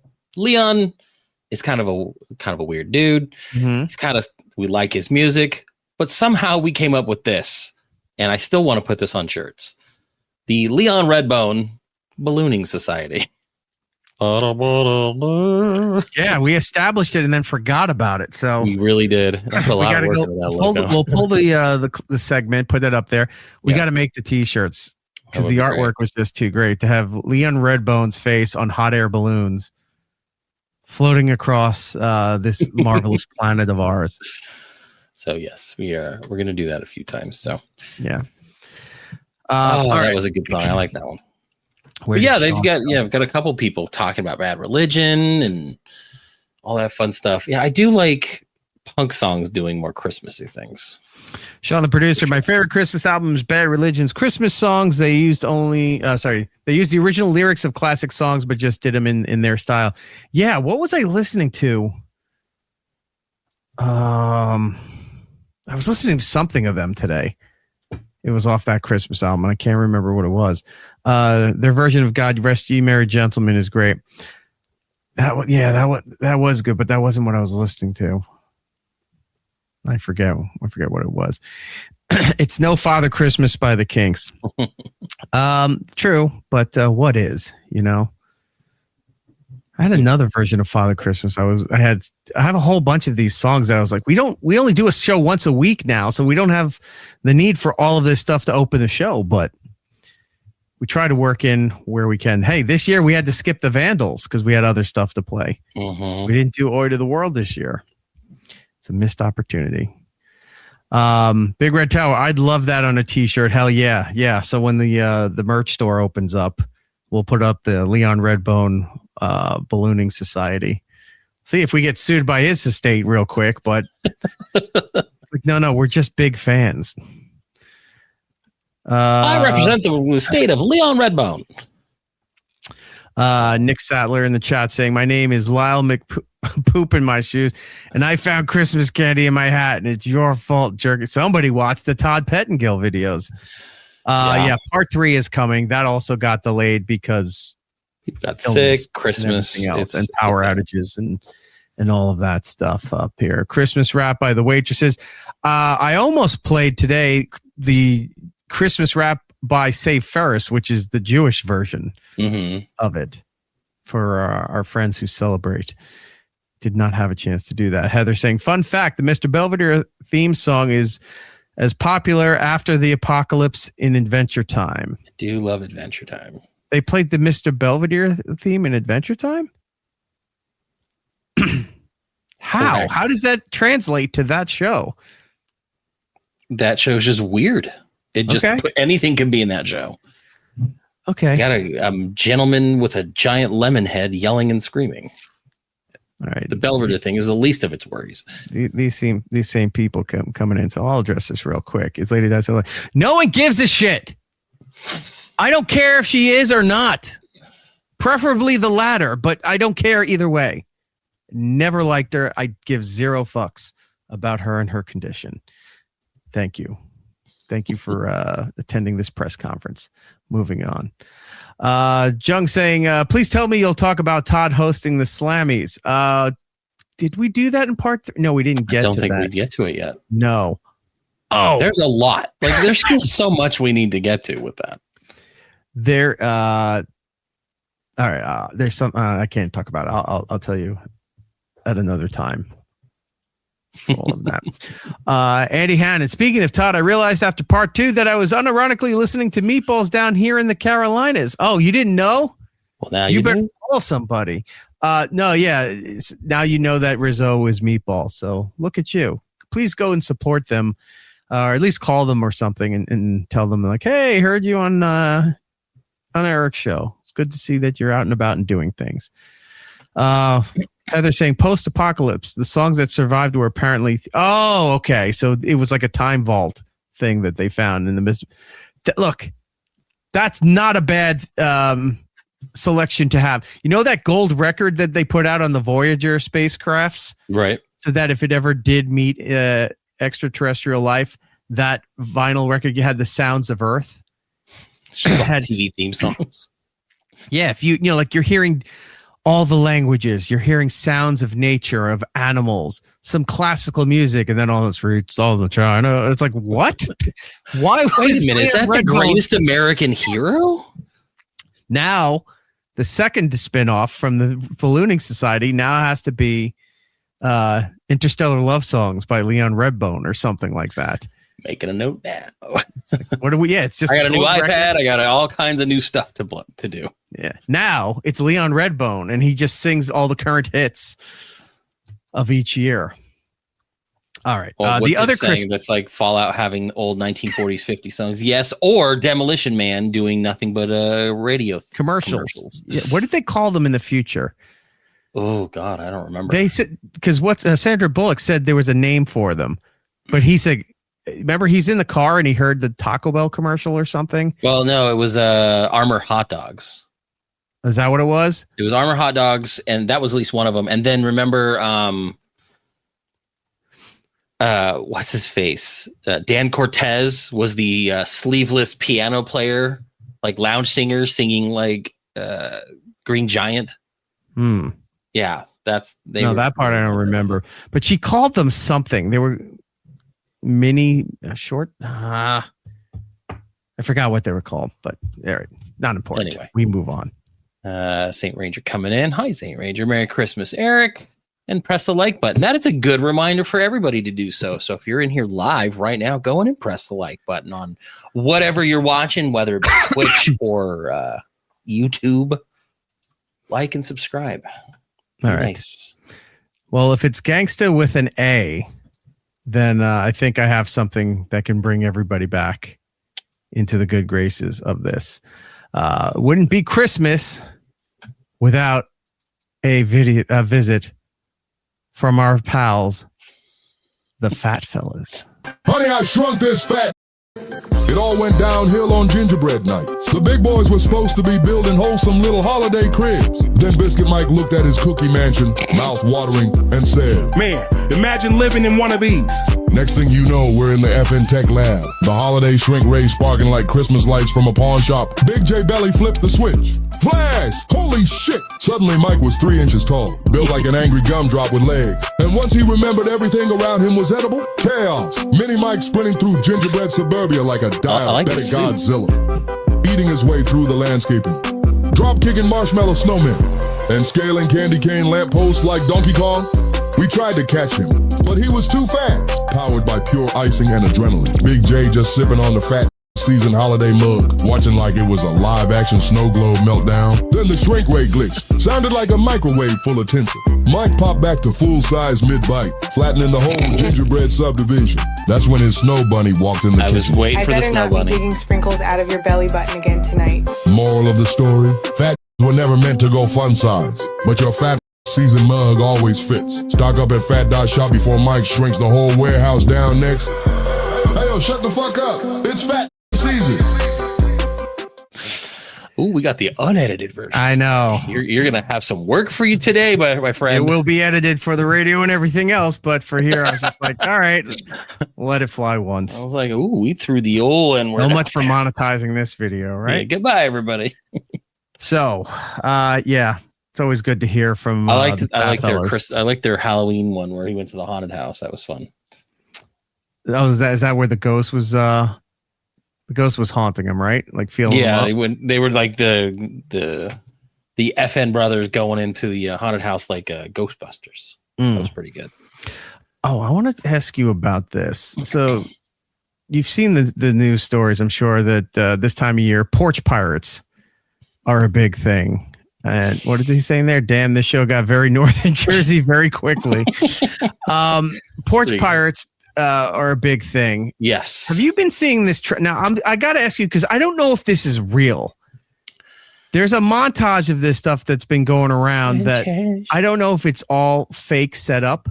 It's hard to discern what reality and AI is now bringing us. I don't even think this is AI. I think it's just people staging some of this stuff. Some of it could be. I remember seeing a gentleman build a contraption to catch porch pirates that would spin a ton of glitter out into their car once they get a certain distance. I've seen things like that. I think I know what you're about to bring up. And yeah, it's hard to tell what's real and what's not. Okay. Well, Porch Pirates have been getting a lot of resistance now. People have been putting out fake packages. They should. On their porch and their front doors and stuff in order to entice these people to come and steal the stuff. Mm-hmm. And then this happens. Luck next time.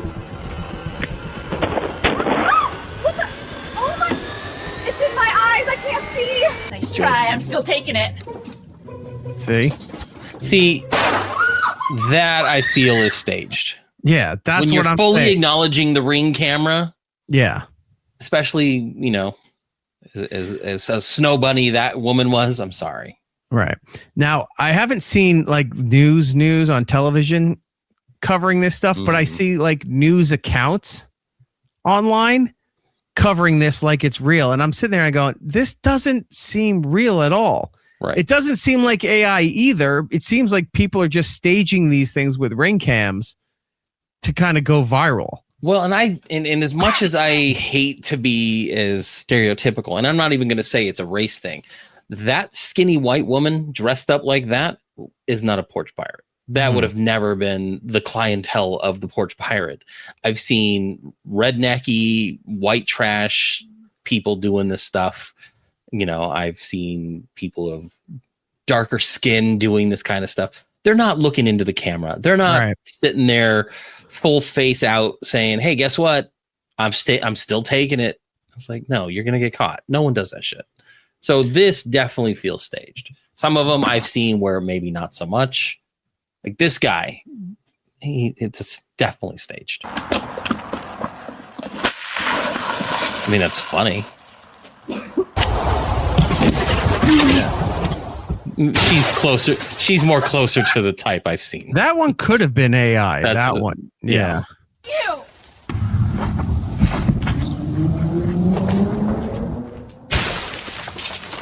This guy's not stealing packages while riding a bike. He looks like he's in your neighborhood. He probably is. There's a lot of rocks. Jesus Christ. I hate that. Are you kidding me? You think this is funny? I swear you're going to pay for this.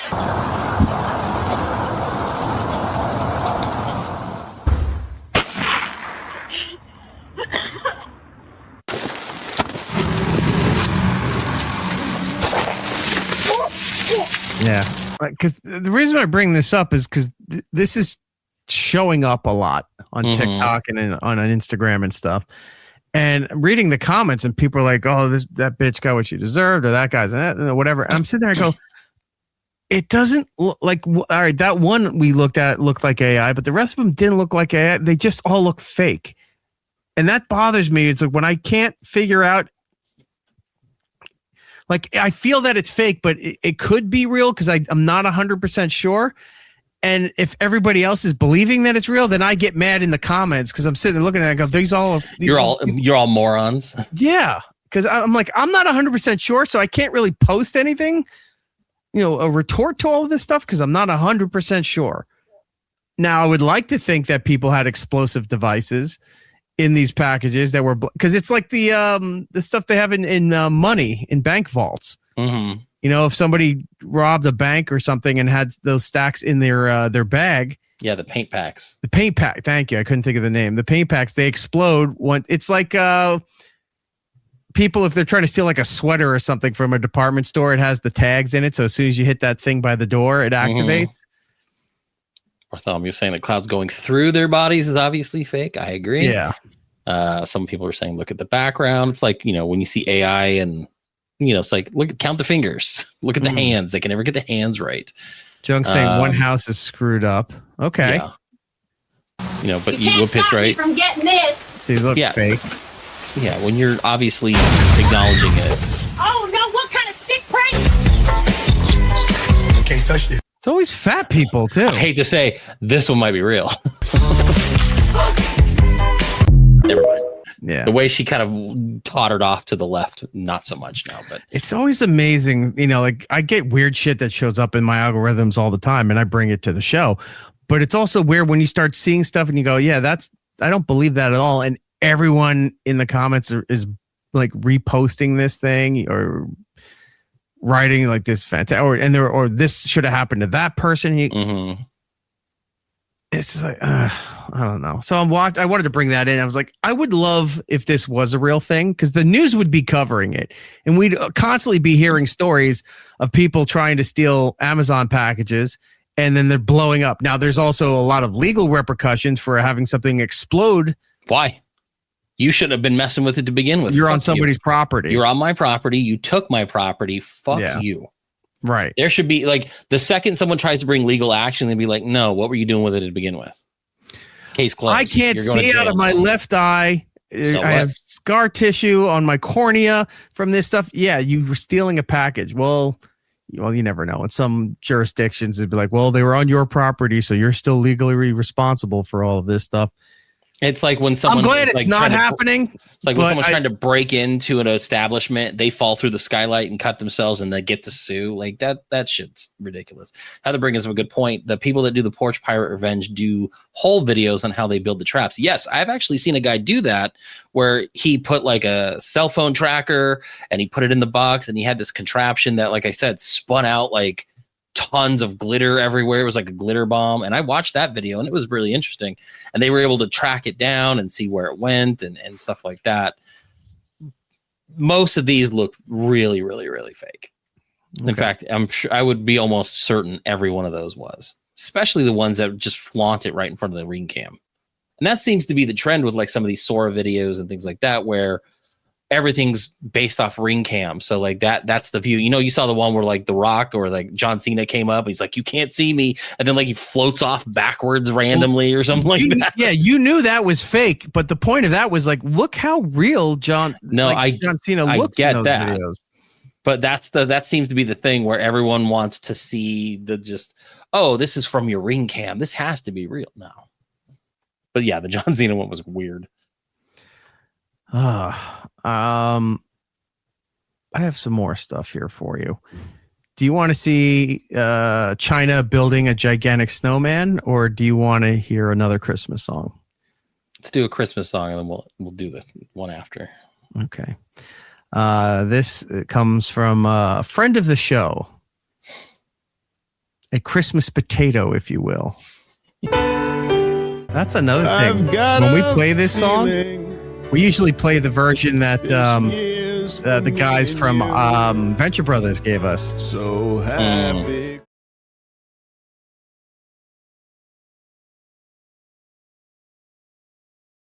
How did you get the wig on that?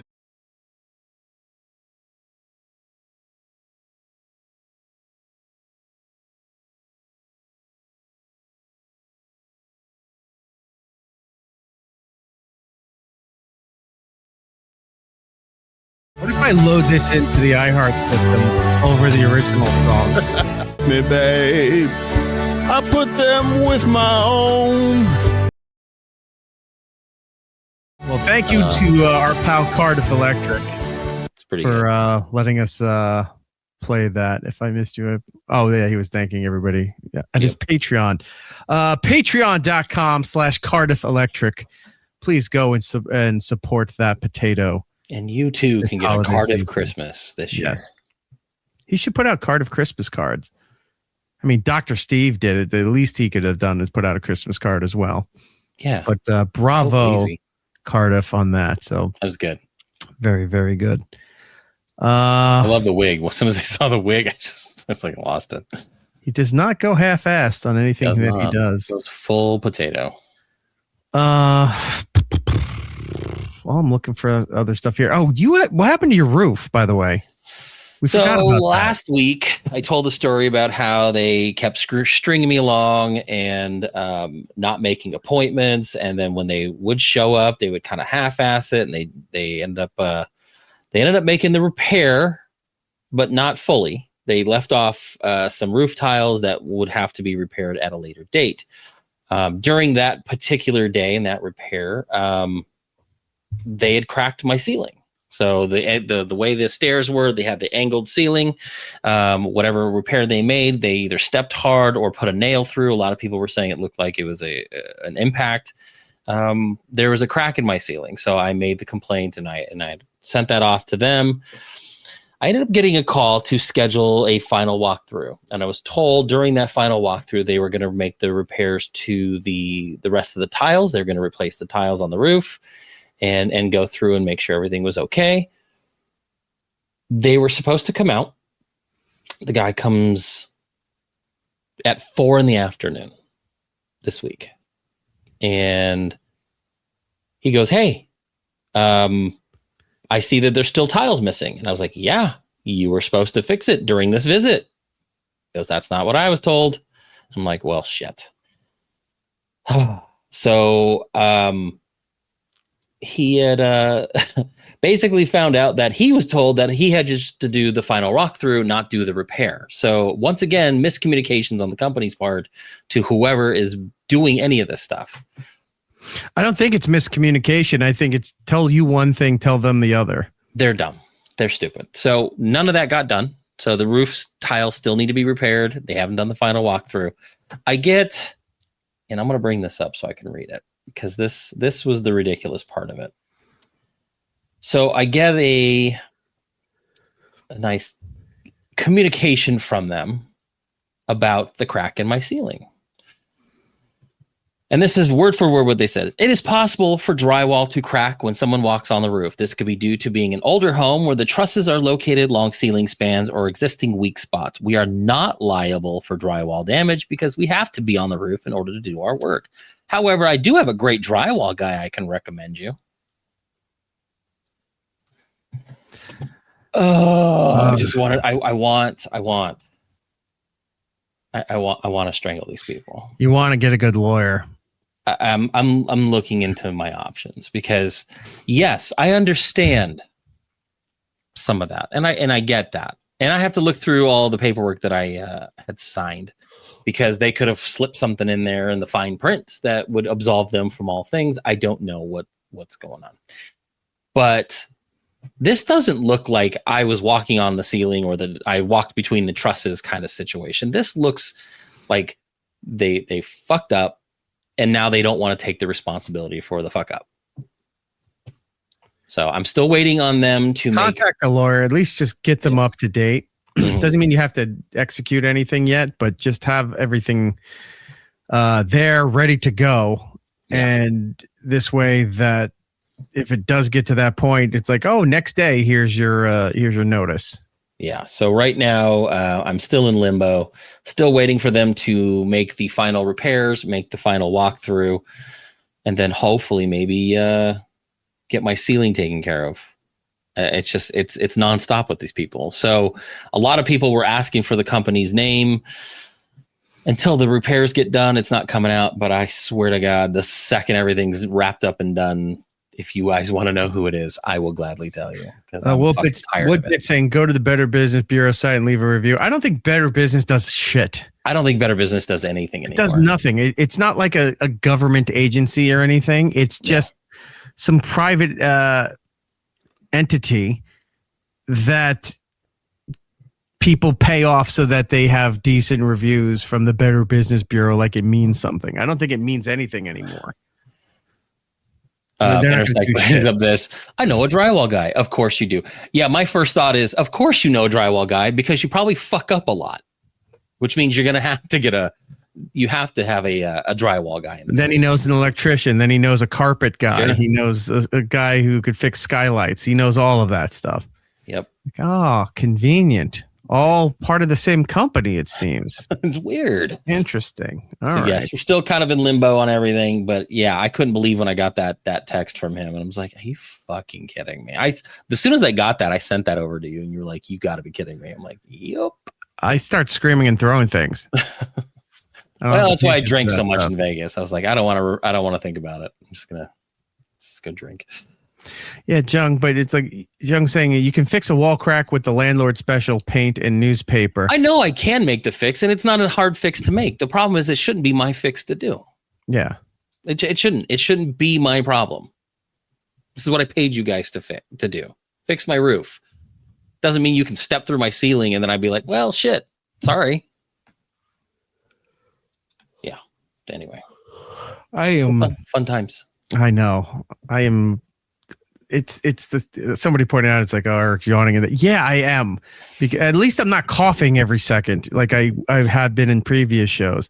Now that I said that, it's probably going to show up in segment 2. But yeah, I'm telling you, man, 4:30, 5 o'clock. When I see it's dark outside, my brain just is shutting off now. The cold, everything else, you just go, I'm going to bed.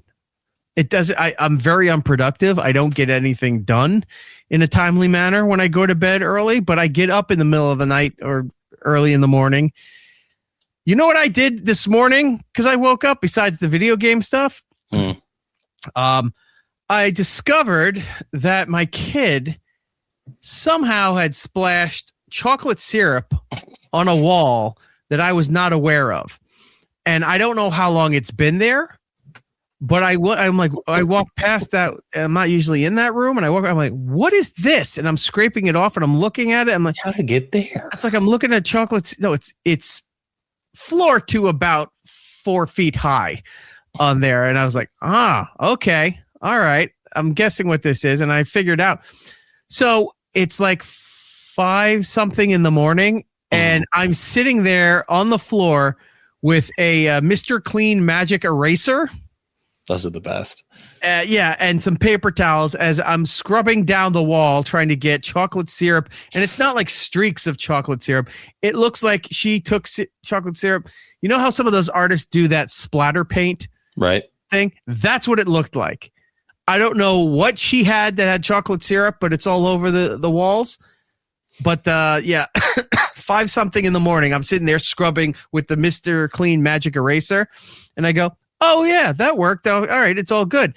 And then as I came back to, pick up the paper towels out on the floor, I'm looking at an angle. I go, the area that I just cleaned is a slight bit lighter now than the rest of the paint.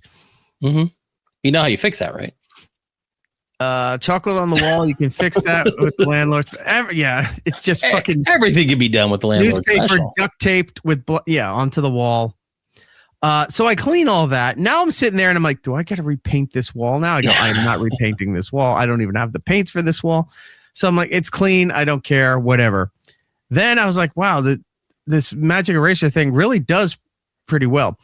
So then I found myself walking around the house looking for things to scrub with the magic eraser. I'm scrubbing baseboards from where like door stops were hitting the back of all your walls have spots of cleanliness everywhere because you've been doing it. Yeah. So, I found that. And then I said, what am I doing? I am losing my mind because it's so early in the morning and I have plenty of other things I could be doing. And I'm sitting there walking around with Mr. Clean magic eraser. Like, what else in the house can I need to clean? Then some lights in my kitchen started flickering like Stranger Things. Demogorgon. Yep. Exactly. And I'm sitting there and I go, why is it? Because it's recessed lighting up there. And I go, oh, shit. I'm like, I hope there's not something through the floorboards. I hope, because I've never seen light bulbs just flicker. Usually that's an electrical issue or something. And I'm sitting there. Now I'm like on a step stool and I'm just kind of tapping it with my finger, trying to see if I hit it enough. Will it go? And it did. It went back to being, a solid light stream. And then tonight I turned the kitchen light on and there it goes again. Like I'm in a fucking disco. So, and then I'm like, all right. So I go out to the garage. I'm looking, I have all these light bulbs for other parts of the house. Cause of course it can't just be universal. Every room's got different light bulbs for different reasons.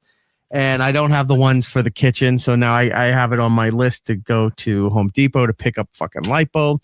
And then then I go into the dining room and there's kids' toys and shit under the dining room table. And there's other arts and crafts stuff. There's open containers of slime that are petrified sitting on the hutch in my dining room. And I go, how is nobody else here looking at what this kid does? Or are they all doing like me? Ignore it and hope somebody else will clean it up. I'm thinking the latter. But this time around, I'm like, all right, I'm cleaning this stuff. So I'm throwing shit out. I'm doing all this stuff. I got so much done that I didn't need to do between the hours of 5 something and 7 in the morning.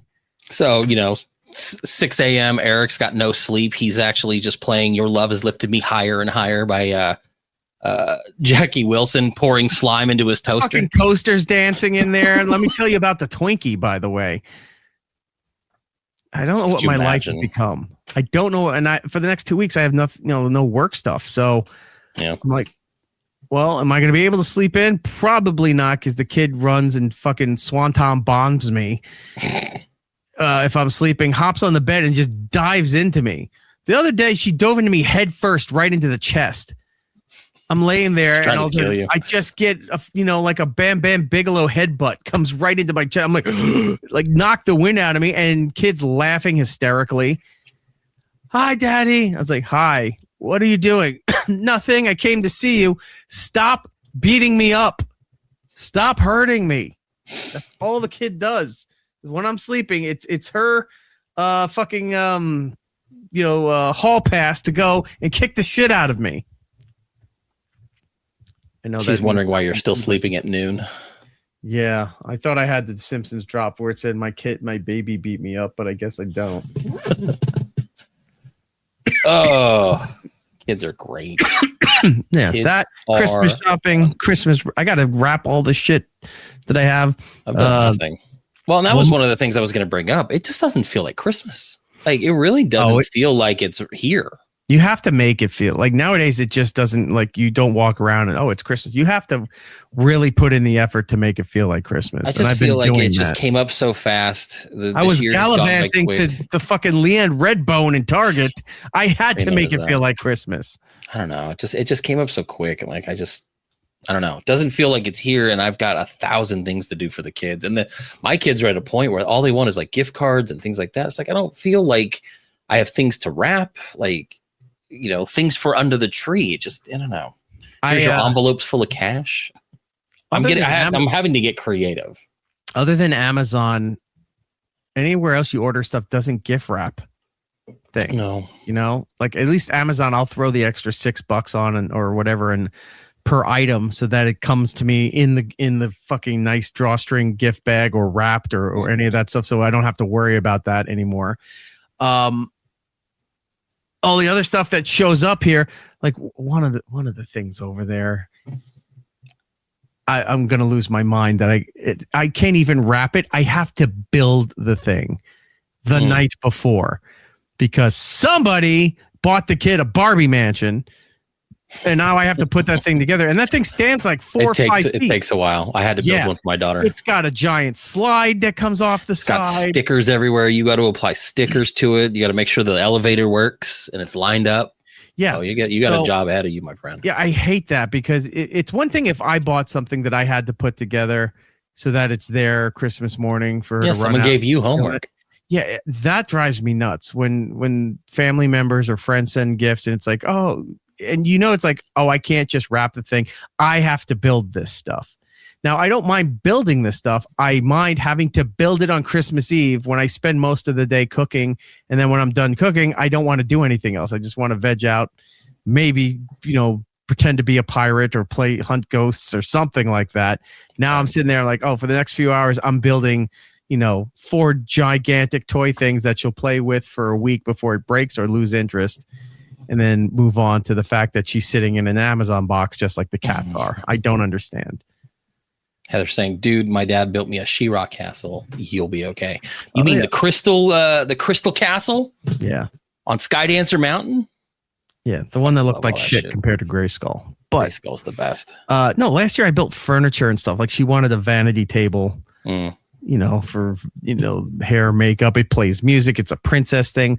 I built that. I built this kitchen set. Like I built a whole bunch of different stuff last year for it, and that's fine.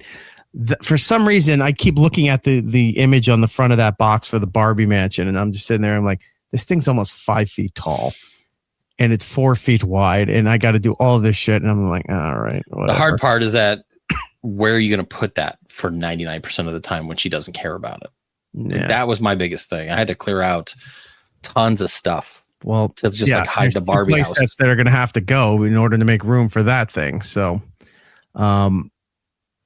yeah. So I hate building stuff. I hate wrapping stuff. I can wrap things.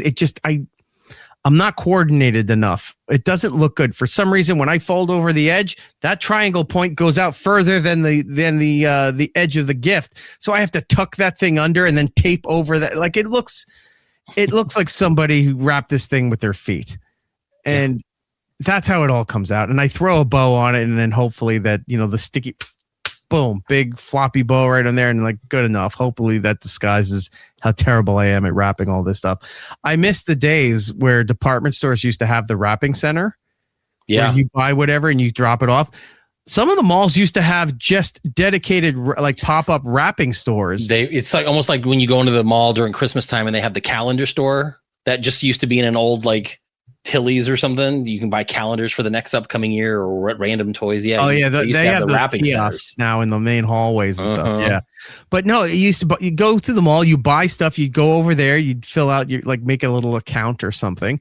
Here you go. All right, this will be ready in like 45 minutes. Perfect. I'll go do shopping. I'll hit the food court, or me, I'm going to go hide in the timeout arcade for a while, and then I'll come back to get the stuff. And then if you're shopping, drop more stuff off. It was worth the money. Yeah. So that I didn't have to do it. And it looks a hell of a lot better than the fucking wrapping paper I'm going to get at the $5 bin at Target or Dollar Store or something like that. That, it's like, ooh, this looks like texture. This could be wallpaper. It's got glitter on it. It's fancy. That bow is like cloth instead of just plastic and Mylar. Yeah. Yeah. I'm just like, Target did it right this year. I saw in the Christmas section, they just sell all different size trash bags that have Santa or something Christmas on it. You just put it in there and you wrap it up. I bought a few of those. That's going to be, look, I don't give a shit about cards. I don't do cards because I hate cards. They're not important. They're only there as a placeholder for cash or gift cards. And that's it. I used to like cards, but then I realized giving them to my kids was pointless. So I never include them with anything. No. Like you're right, unless you're holding a gift card in it. Now, that's not to say like these kind of cards that I don't like. I like these cards. These are nice. You can hang them up or something. Mm-hmm. But I'm talking about having to get cards with a gift. So it's like you open up the envelope. Oh, thank you, Jerry. And you was that a Christmas thing though? Like I would think Christmas. It's birthdays. It's I thought it was just more birthday than Christmas. Yeah, I don't like cards. It's like I'll give you the gift, but I'm not buying a bullshit card that says, love Eric or from your friend, whatever. You're like, nobody cares about a card. I'm not doing that. And you look in the back, it's like, oh, it's $7.95 for this piece of shit. Well, good thing I don't live in Canada where it's $10.95. It's like none of that means anything. Throw it right back into the fucking garbage or the paper shredder. That's where all my cards mostly go, except for like these kind of things. I put those in a box. Other cards that come in there, they go right into there. Was there any money in it? Nope. Right through the shredded. Nope. Nothing. Don't do thank you cards. Don't do that. I send a Facebook message. I'll send a text. Hey, got the thing. Thank you so much. That counts. That's it. I'm done. Donezo. Just do what Tom from Alberta does. Send you an 8x10 printed picture of like a half naked lady and says Merry Christmas. And then he sends me giant bags of chips. I reposted the other day that segment where we went through catalogs, holiday catalogs. Mm-hmm. We didn't do that this year, but no, and I had a bunch too, and I don't know where they went because I get them every year. I get the meat ones, the standard ones, the sharper image. Yeah. This one was new. I didn't know. I mean, they were on the brink of bankruptcy. Now they're putting out fucking catalogs from GameStop. Wow. Right. I got the Amazon one. The Amazon one I got like the beginning of November. That came out early. Yeah. So, I don't usually, do much with that stuff, but I posted the video. It's back. You find it on our YouTube channel, on our social medias, the holiday guide, where we go through the current catalogs and then look back at the Sears catalogs, which was, at least for me growing up, was the holy Bible of your Christmas list. You go through the Sears catalog. It had the toys. It had them displayed so you could see how to play with them if you wanted to, or what other accessories it came with. You would just circle the image so that your parents would know, page 47, whatever. They could go right to the store and they had the stuff in the back. They knew what to order and do all of this stuff. And nowadays, you don't really need that anymore. But the fact that you don't have a toy store either, it was hard for thank God for the Amazon catalog, because my kid would know what to ask for. Like, she asks for stuff that she watches, but she watches stuff that's out there. Oh my God. She started watching this show called Cat and Sam. Never heard of it. It's Ariana Grande and Jeanette McCurdy. It's a old Nickelodeon show. Apparently it was a spinoff from another show with Victoria Justice. Yeah, it was called Victorious. Oh God, this was another Dan Snyder bait. Right, all of them are Dan Snyder's. When we come back, I got to play you some clips from this show because she found it. It's on Netflix. I'm looking at it now. Sam and Cat. she talks with this bullshit accent all the time. She goes, "Oh no, guys, what do I do?" She talks like this all the time. Are you talking about Ariana Grande? Yeah. And I'm walking past, like, what's wrong with her? Is she making fun of something? And then every episode, hello. And if somebody rings the bell, she's like autistic. She drops whatever she's doing. She turns, she goes, ding dong. Like, I'm like, well, the problem is that now everyone's riding by her house just calling her the R word. Different. No, that would be great if they were. I mean, her and Tim Waltz are in the same booth then. Right. But I kept thinking about that clip all week. I laugh at that clip all the time. It's so people driving past my house yelling the R word. It's like, yelling the R word. Dude, I understand what you're saying, and you have some legit claim, but the fact you said it that way on national television, you've lost all sympathy, because even people who are against people saying the R word are going, all right, that was funny. You sound like a fucking lunatic for saying all of that. So funny. All right. I have other stuff, but we're going to take a break. We're going to come back for segment 2, television, movies, streaming stuff. We'll be right back. More. It's Eric Nagel. It's Eric Nagel.